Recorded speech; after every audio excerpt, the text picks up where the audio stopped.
Assalamualaikum Ustaz. Saya ada kawan dia belajar agama, ambil kos agama tapi dia couple. Ustaz ada nasihat tak untuk dia orang? Soalan ni rare juga sebenarnya.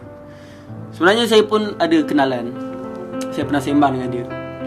Dia kata dia ni belajar agama, ambil kos agama di universiti agama.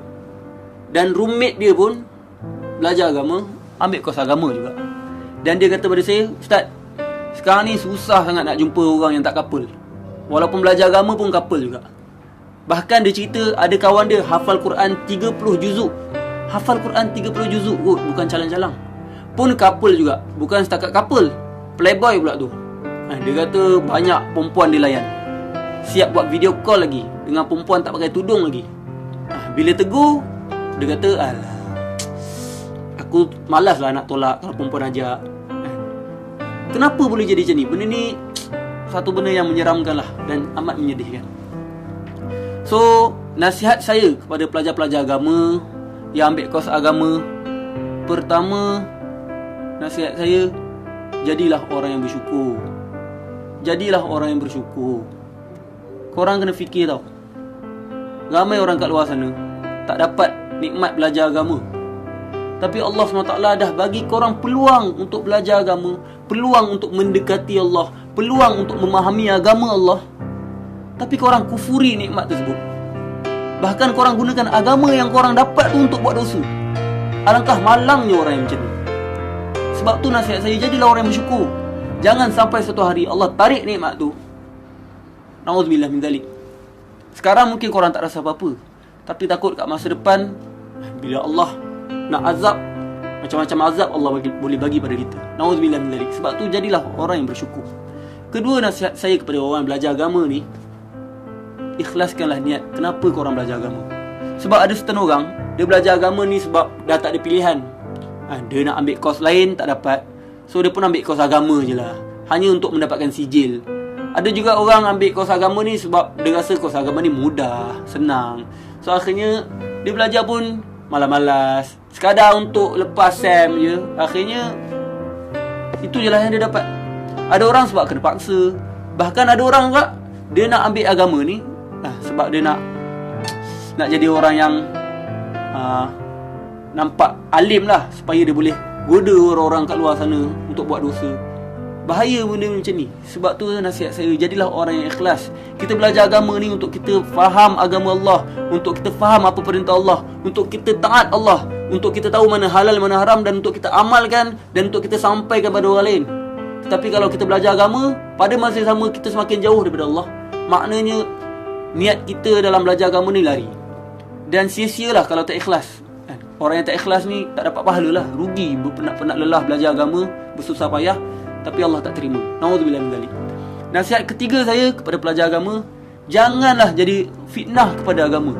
Sebab korang ni dah bawa topi agama tau.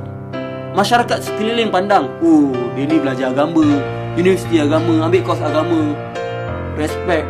Tapi kalau korang jadi fitnah pada agama, korang belajar agama tapi korang pun couple. Korang belajar agama tapi korang pun layan drama, movie yang ada aurat dan sebagainya. Korang belajar agama tapi korang pun mencarut juga macam orang lain. Korang belajar agama tapi korang scam orang, menipu dan sebagainya. Korang belajar agama tapi isap okok, tak solat dan sebagainya. Bayangkan apa orang-orang kat luar sana akan nampak.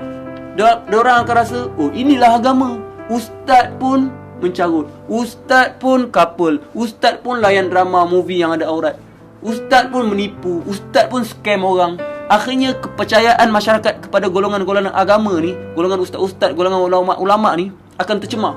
Bahkan diorang akan rasa benci pada ustaz-ustaz, benci pada agamawan, benci pada ulama'-ulama', disebabkan perbuatan kita yang menjadi fitnah pada agama.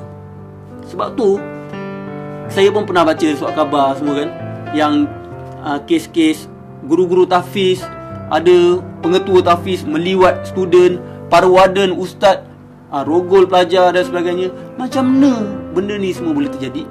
Ianya bermula dengan kes-kes menjadi fitnah pada agama lah. Allah dah bagi belajar agama, tapi time belajar agama, dia pun couple juga, dia pun tak jaga ikhtilat, dia pun jadi ustaz miang dan sebagainya.